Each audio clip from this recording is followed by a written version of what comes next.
Przeszło nam żyć w niebezpiecznym świecie. Rozszalały klimat, promieniowanie, skażenie, choroby. Cały świat staje na głowie, żeby ukrócić nasz nędzny żywot. To jednak nie koniec zagrożeń. Na północy rośnie potwór, który całą swoją elektroniczną wolę skupia na zniecieniu ludzkości z powierzchni Ziemi. W naszym kraju roi się od zmutowanych potworności, chodzących bluźnierstw, parodii człowieka, nienawidzących nas z najszczerszą wzajemnością. Na końcu zaś pozostajemy my sami, niezdolni zjednoczyć się przeciwko wspólnemu wrogowi, wojujący ze sobą dla spełnienia swoich marnych, przyziemnych potrzeb. To świat, który sprezentuje Ci całe mnóstwo okazji do walki. Każdy, kto chce żyć, musi wiedzieć, jak ją toczyć.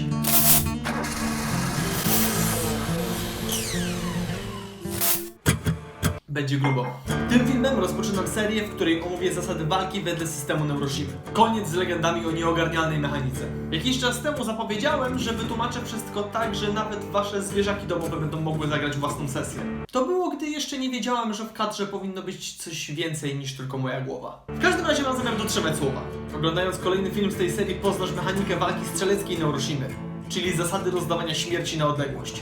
Zaczniemy od tej formy starcia, ale nie poprzestaniemy na niej. Natychmiast potem przejdziemy do walki wręcz. Sławy w internecie raczej nikt jej nie zazdrości. No ale jak mówi inny internetowy klasyk, ja to naprawię. Wytłumaczę ją tak, jak mnie prosiliście. Powoli, prosto, skrupulatnie, kompleksowo. Wspomnę również o wszystkim tym, co szczególnie trudno wam ogarnąć. Śmiało piszcie w komentarzach o wszystkim, co budzi wasze wątpliwości, żebym mógł to dokładnie omówić. Oczywiście nie przestaję zbierać waszych pytań odnośnie walki, ale te, które znajdą się pod tym filmem, będą miały priorytet. Powiem też o obrażeniach i ich leczeniu. W świecie brudu i surowości nie ma miejsca na pomijanie czynnika bólu. Nie oszukujmy się. Gdy ktoś walnie cię w łeb kluczem, będziesz cierpiał. Gdy ktoś rozkwasi ci nos, będziesz bardzo cierpiał. Gdy pocisk rozwali ci nadgarstek, będziesz cholernie mocno cierpiał. Opowiem o obrażeniach na tyle dużo, abyś chciał nauczyć się ich unikać. Przyjrzymy się również leczeniu, bo pierwsze lepsze ziazi to przecież nie koniec twoich przygód. Dziś pod koniec omówimy wszystkie zasady dodatkowe obu form urządzania rzezi. Moje materiały wezmą pod lupę dosłownie każdy aspekt neuroshimowskiej walki. Wydostaniemy z niej ostatni obruszek tajemnicy i ostatecznie zamordujemy legendy o nieogarnialnej czy niegrywanej mechanice. Jeśli jesteś jedną z tych osób, które w ten przykry sposób myślą o mechanice walki Neuroshimy, daj sobie jeszcze jedną szansę na zbawienie. Spróbuj zresetować swoje nastawienie, to naprawdę nie boli. A następnie obejrzyj z uwagą moje filmy. Potem możesz obrażać mnie w komentarzach do boli. Walka w Neuroshimie to prawdziwa gratka dla wszystkich fanów starć z dozą taktyki. Graczy lubiących myślenie, kombinowanie i podejmowanie ryzyka, a nie tylko turlanie kostkami i czekanie na dobry wynik. Owszem, jej mechanika jest bardziej skomplikowana niż w większości systemów RPG, temu nikt nie zaprzecza. Ale jest tak dlatego, że zaopatruje zarówno graczy, jak i mistrzów gry w niezastąpiony, nieoceniony i niespotykany arsenał bitewnych narzędzi.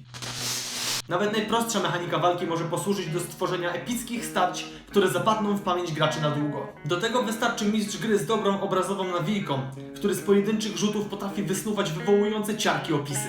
Neuroshima ma jednak mechanikę, która wspiera tę epickość. Daje wszystkim twoim decyzjom realną szansę na wpłynięcie na wynik bitwy. Już samo jej stosowanie sprawi, że walka na sesji przylepi ci uśmiech na twarz, przyspieszy tętno i oderwie dupską od stołka. A teraz wyobraź sobie, że dokładasz do tego mistrza gry, który od maleńkości ładował wszystkie pedeki w dynamiczne, obrazowe opisy. Czujesz to? Chcesz tego? To lajkuj ten filmik, subskrybuj ten kanał, wbij dzwoneczkowi do łba, że macie powiadomić o następnych filmach. Zaczynamy!